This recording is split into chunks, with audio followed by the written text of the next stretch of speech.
రోజు రోజుకి మానవత్వం కుంగి కుషించిపోతోంది, నశించిపోతోంది. ఇదేదో డైలాగ్లా అనిపిస్తోంది కాదు, కానీ వాస్తవం ఇది. మరీ ముఖ్యంగా మనుషులకు సంబంధించి మాట్లాడుకునే క్రమంలో ఈ ఘటన చూస్తే ఇంతలా దిగజారిపోతుందా మానవత్వం అనిపిస్తోంది. అన్నమయ్య జిల్లా మదనపల్లిలో దారుణం జరిగింది. బాలికను దారుణంగా హతమార్చాడు ఓ దుండగుడు. ఆ తర్వాత బాలిక మృతదేహాన్ని, ఆ బాలిక భౌతికాన్ని డ్రమ్ములో పడేశాడు కులవర్ధన్ అనే వ్యక్తి.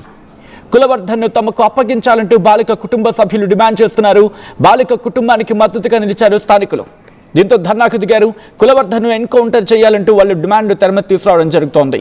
ఘటనపై ఎమ్మెల్యే షాజహాన్ బాషా కూడా రియాక్ట్ అయ్యారు. బాధిత కుటుంబ సభ్యులతో, మరి ముఖ్యంగా ఆ తల్లిదండ్రులతో ఫోన్లో సంభాషించారు. ఆయన నిందితుడికి శిక్ష పడేలా చూస్తానంటూ హామీ ఇచ్చారు, భరోసానిచ్చారు ఆ కుటుంబానికి. విజువల్స్ మీరు చూస్తున్నారు. ప్రస్తుతం అక్కడ ఉద్రిక్త వాతావరణం నెలకొంది. స్థానికులంతా కూడా, అక్కడున్న వాళ్ళంతా కూడా రోడ్డు మీదకి వచ్చి ధర్నా చేపట్టారు. ఈ కథనం మిమ్మల్ని కాస్త కలవరపరచచ్చు, అయితే మిమ్మల్ని కలవరపాటుకు గురి చేయడం ఆర్టీవీ ఉద్దేశం కాదు. కానీ ఇటువంటి కథనాలు చూసినప్పుడు కాస్త కలవరపాటుకు గురే అవకాశం ఉంటుంది. కాబట్టి దీనికి సంబంధించి తగిన జాగ్రత్తలు తీసుకోవాలని ఆర్టీవీ సూచించడం జరుగుతోంది. ఒక్కసారి ఆ దృశ్యాలు చూస్తున్నారు. మొత్తం ఊరంతా కూడా ఒక్కసారిగా ఆగ్రహాన్ని వ్యక్తం చేస్తున్న పరిస్థితి. ఆ దుర్మార్గుడికి ఎలాగైనా కఠినంగా శిక్ష పడాలి అంటూ కూడా వాళ్ళంతా డిమాండ్ చేస్తున్నారంటే అర్థం చేసుకోవచ్చు. ఇదే అంశానికి సంబంధించి పూర్తి డీటెయిల్స్ తెలుసుకునే ప్రయత్నం చేద్దాం. బట్ అంతకన్నా ముందు ఆ కుటుంబ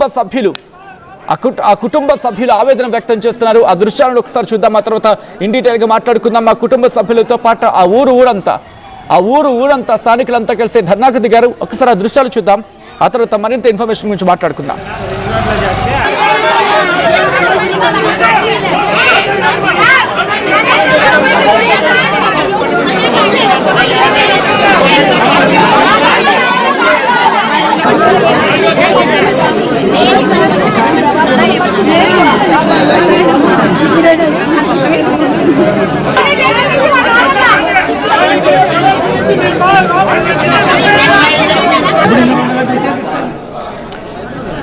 ఇదే అంశానికి సంబంధించి ఎమ్మెల్యే షాజహాన్ బాషా ఆ కుటుంబ సభ్యులతో మాట్లాడారు.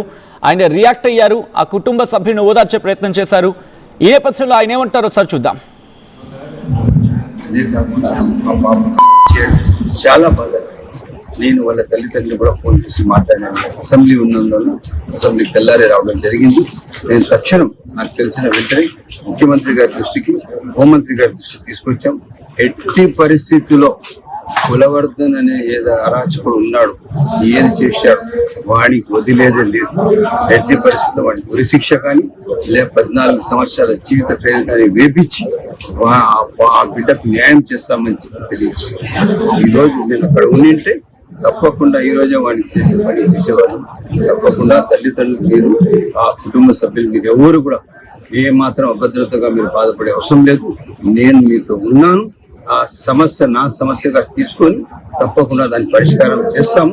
దీనికి రాజకీయానికి చోటు లేదు, రాజకీయం లేకుండా. రైట్, అది ఎమ్మెల్యే ఒకటే చెప్తున్నారు. ఆ దుర్మార్గుడికి, ఆ నిందితుడికి కఠిన శిక్ష పడేలా చూస్తారంటూ హామీ ఇస్తున్నారు ఆయన. ఇదే అంశం మీద రాష్ట్ర హోంమంత్రి అనిత కూడా రియాక్ట్ అయ్యారు. ఒకసారి ఆమె ఏమంటున్నారో చూద్దాం. నిన్న సాయంకాలము 4 గంటల నుంచి పాప కనిపించలేదు మేడం. రాత్రి తర్వాత ఆ ట్వీట్ సోషల్ మీడియాలో వచ్చిన తర్వాత లోకేష్ గారు నాకు కూడా పెట్టారు. అసలు ఇమీడియట్ గా అసలు ఏమైంది ఏంటి అని రికవరీ చేసుకుంటే ఈ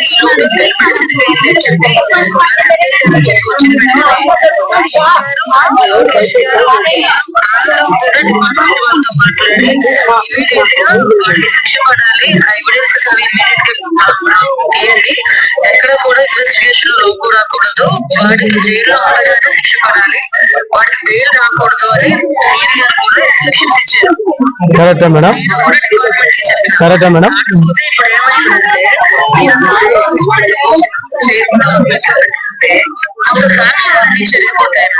సరే మేడం, పోస్ట్ మార్టం కు ఇప్పుడు మేము పంపిస్తాం అనుకోండి మేడం. అతను రాత్రి సార్ వాళ్ళందరూ కలుసుకొని, నేను తిరుపతి నుంచి ఊరు నుండి వచ్చినాను, నెంబర్లు తీసుకున్నారు. మా నాన్నది, అమ్మది, అందరిది, నలుగురిది నెంబర్లు తీసుకున్నారు. మార్నింగ్ నేను దేవస్థానం పోయి పూజ చేసుకుని బిడ్డ కనపడాలని చెప్పి వచ్చినాను. ఆ లోపల నేను వచ్చే గుడికి 7 గంటల లోపలనే ఆ పర్సన్ ని పంపించేసినారు. చూస్తే నువ్వు ఏం చేస్తావు చేసుకోపో అని చెప్పి సార్ వాళ్ళతో కూడా చెప్పేసిపోయినారంట. మా ఇంటి వెనకాల అతను ఉండేది. మాకైతే మేము 35 ఏళ్ళ నుంచి ఇంతవరకు ఉన్నాం మేడం. 35 ఏళ్ళు.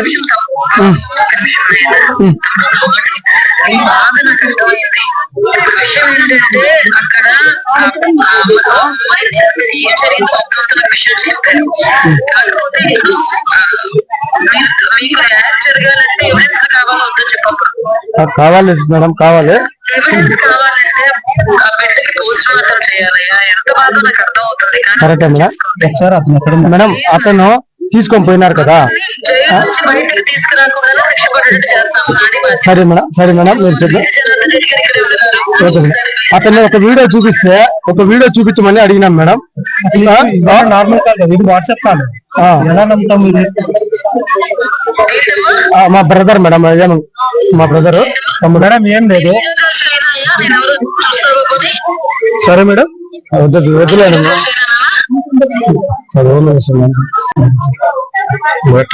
మేడం.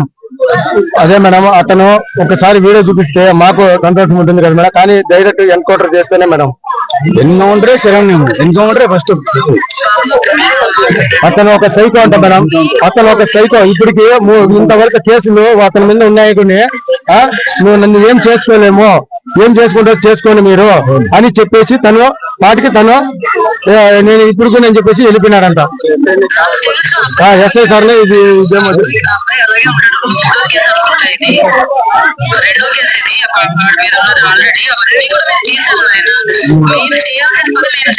సరే మేడం, ఇప్పుడు మేము కేసు, సరే మేడం మేము కేసు పెట్టలేదు. మేము మిస్సింగ్ కేసు మిస్సింగ్ అని చెప్పి రాసిచ్చేసి చెప్పినాము.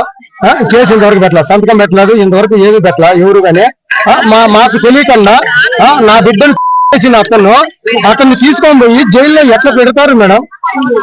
మాకు ఒక ఇన్ఫర్మేషన్ ఇవ్వాలి కదా మేడం. తల్లి గాని, తండ్రికి గాని, అమ్మ నాన్న కానీ, ఎవరికైనా కానీ. నమస్తే సార్, చెప్పండి సార్.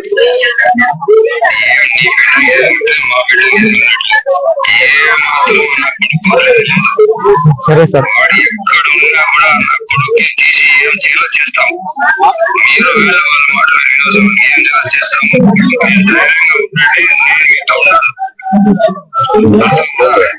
సరే సరే సార్. ముఖ్యమంత్రి గారికి తీసుకువెళ్తాం. ఇద్దరికి మీకు ఖచ్చితంగా న్యాయం చేసి ఇచ్చే బాధ్యత నాది.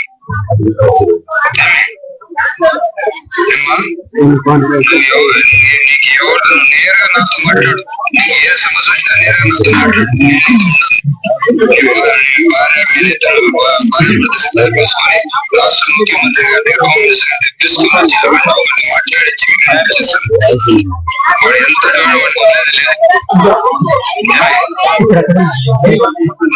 సార్ ఇప్పుడు ఎక్కడున్నారు సార్?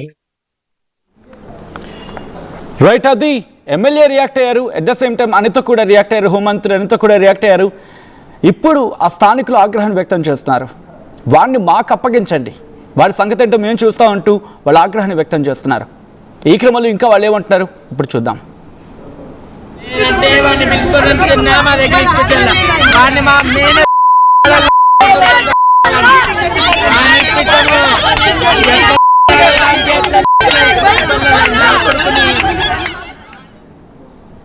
రైట్, అది అక్కడ వాళ్ళ ఆగ్రహాన్ని వ్యక్తం చేస్తున్న క్రమం. డీటెయిల్గా ఇన్ఫర్మేషన్ అందించేందుకు తిరుపతి నుంచి మా ప్రతినిధి సురేష్ సిద్ధంగా ఉన్నారు. ఒకసారి సురేష్ దగ్గరికి వెళ్ళే ప్రయత్నం చేద్దాం. సురేష్, ప్రస్తుతం ఈ ఘటనకు సంబంధించి వాళ్ళు కేసు గురించి మాట్లాడుతున్నారు. బాధిత కుటుంబం ప్రస్తుతం ఆ నిందితుని పట్టుకోవడం జరిగిందా, ఎక్కడున్నాడు? అట్ ద సేమ్ టైం ఈ అంశానికి సంబంధించి ఇన్వెస్టిగేషన్ ఎంతవరకు వచ్చింది సురేష్? ఏదైతే ఆ చిన్నారిని హత్య చేసినటువంటి కులవర్ధన్ పోలీసులు ఉదయం పోలీస్ స్టేషన్ తీసుకొని పోవడం జరిగింది. అయితే అతన్ని ఎలా తీసుకెళ్తారో, అతన్ని ఎన్కౌంటర్ చేయాలన్నది ప్రధానమైనటువంటి డిమాండ్. స్థానికులు కావచ్చు, కుటుంబ సభ్యులంతా కూడా ఉదయం నుంచి కూడా నిరసన వ్యక్తం చేస్తున్నటువంటి పరిస్థితి ఉంది. ఏదైతే ఇప్పటికే ఆ చిన్నారి డెడ్ బాడీ ఉన్నటువంటి బాడీని కూడా పోలీసులు తీసుకెళ్ళడానికి వీలు లేకుండా స్థానికులు అంతా కూడా అడ్డుకుంటున్నటువంటి పరిస్థితి ఉంది. అతన్ని తెచ్చి మాకు అప్పచెప్పండి, మీరు స్టేషన్ లో కూర్చోబెట్టుకుంటానో లేకపోతే జైలు వేస్తానో మాకు న్యాయం జరగదు, అతను మాకు అప్పచెప్పండి అంటూ మాకు ఉదయం నుంచి కూడా నిరసన వ్యక్తం చేస్తున్నటువంటి పరిస్థితి ఉంది. అయితే ఇప్పుడే గడిచిన ఒక అన్నర క్రితమే ఆ ఇంటి వద్దకి పోలీసులు వెళ్ళినటువంటి తరుణంలో కూడా మరింత మంది కూడా గుమ్మగున్నటువంటి పరిస్థితి ఉంది. ఆ తదనంతరం తిరుపతి ఏదైతే మదనపల్లి నగరంలో పట్టణంలో కూడా వాళ్ళు కూడలిలో కూడా పెద్ద ఎత్తున నిరసన వ్యక్తం చేస్తున్నారు. స్థానికులే కాదు, కుటుంబ సభ్యులే కాదు, వాహనాల్లో వెళ్ళి ట్రాఫిక్ లో చిక్కుకున్నటువంటి వాహనదారులు వాళ్ళు కూడా స్వచ్ఛందంగా వెళ్ళి నిరసనలో కూర్చుంటున్నటువంటి పరిస్థితి మాత్రం కంటస్థితిని పెట్టిస్తుందని చెప్పాలి. ఎందుకంటే చిన్నారి జీవితాన్ని ఇది వేసినటువంటి అటువంటి దుర్మార్గుని మాకు అప్పచెప్పాలి, అతన్ని నండి రోడ్లో ఎన్కౌంటర్ చేయాలన్నది ప్రధానమైనటువంటి డిమాండ్ ఈ స్థానికులంతా కూడా వ్యక్తపరుస్తున్నటువంటి పరిస్థితి ఉంది. కొంతమంది ఆటో డ్రైవర్లు కావచ్చు, ఇటు ఆర్టీసీ సంబంధించినటువంటి డ్రైవర్లు కూడా కొంతమంది స్వచ్ఛందంగా ట్రాఫిక్ లో చిక్కుకున్నాం, అక్కడ బస్సులో కూర్చుంటే ఏముంటుంది, ఇలాంటి చిన్న బిడ్డల్ని జీవితాన్ని వేసినటువంటి దుర్మార్గం శిక్షించాలంటూ కూడా వాళ్ళు కూడా సంఘీభావంగా వచ్చి నిరసన వ్యక్తం చేస్తున్నటువంటి పరిస్థితి మాత్రం నెలకొందని చెప్పాలి.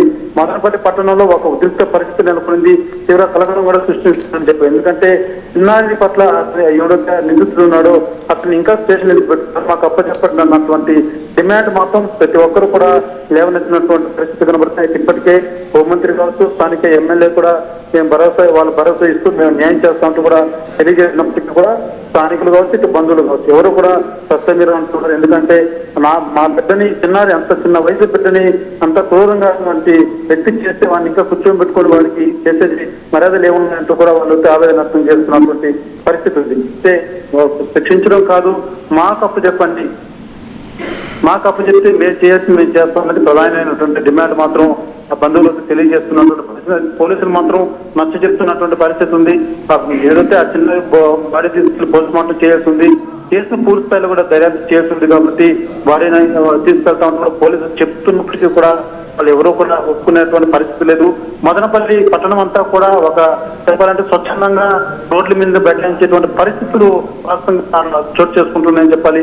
ఏ ట్రాఫిక్ దాదాపు 4 కిలోమీటర్ల మేర వాహనాలన్నీ కూడా నిలిచిపోయి ఉన్నాయి. ప్రతి ఒక్కరూ కూడా స్వచ్ఛందంగా నిరసన వ్యక్తం చేస్తున్నారు, ప్లకార్డులు పెట్టుకుంటున్నారు, ఆ బ్యానర్లో పెట్టుకుని ఆ చిన్నారిని ఎవరైతే హత్య చేశారో నిందితుని శిక్షించాలంటూ కూడా డిమాండ్ చేస్తున్నటువంటి పరిస్థితి. అయితే ప్రధానంగా నిందితుడు కులవర్ధన్ ఎవరైతే ఉన్నాడో గతంలో కూడా అనేక సందర్భాల్లో కూడా కొంత ఇదే రకమైనటువంటి తీర్లు వ్యవహరించారు, కొన్ని కేసులు కూడా ఉన్నాయి.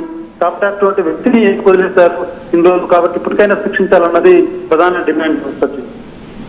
ఆల్ రైట్, ఒకసారి మీ లైన్లో ఉండే ప్రయత్నం చేయండి సురేష్. ఈ ఘటన ఒక్కసారిగా అందరినీ షాక్కి గురి చేస్తుంది. ఆ దుర్మార్గుడిని పట్టుకొని ఆ దుర్మార్గుడిని పట్టుకొని మాకు అప్పగించని అంటున్నారు అక్కడ స్థానికులు. అన్నమయ్య జిల్లా మదనపల్లిలో దారుణం జరిగింది. బాలికను దారుణంగా హతమార్చాడు దుండగుడు. ఆ తర్వాత బాలిక భౌతికాయాన్ని డ్రమ్ములో పడేశాడు కులవర్ధన్ అనే వ్యక్తి. కులవర్ధన్ను తమకు అప్పగించాలని బాలిక కుటుంబ సభ్యులు డిమాండ్ చేస్తున్నారు. బాలిక కుటుంబానికి మద్దతుగా నిలిచారు స్థానికులు. ధర్నాకు పిలుపునిచ్చారు వాళ్ళు. కులవర్ధన్ను ఎన్కౌంటర్ చేయాలంటూ డిమాండ్ చేస్తున్నారు అక్కడ వాళ్ళు. ఘటనపై రియాక్ట్ అయ్యారు ఎమ్మెల్యే షాజహాన్ బాషా. బాధిత తల్లిదండ్రులతో ఫోన్లో సంభాషించారు ఆయన. నిందితుడికి కఠిన శిక్ష పడేలా చూస్తానంటూ హామీ ఇచ్చారు ఎమ్మెల్యే. ఈ కథనం మిమ్మల్ని కాస్త కలవరపరచవచ్చు, అయితే మిమ్మల్ని కలవరపడకు గురి చేయడం ఆర్టీవీ ఉద్దేశం కాదు, కానీ ఇటువంటి కథనాలు చూసినప్పుడు కాస్త కలవరపడే అవకాశం ఉంటుంది కాబట్టి దీనికి సంబంధించి తగిన జాగ్రత్తలు తీసుకోవాలని ఆర్టీవీ సూచించడం జరుగుతోంది. ఈ ఘటనకు సంబంధించి అక్కడ స్థానికులు ఏమంటారు సార్ చూద్దాం.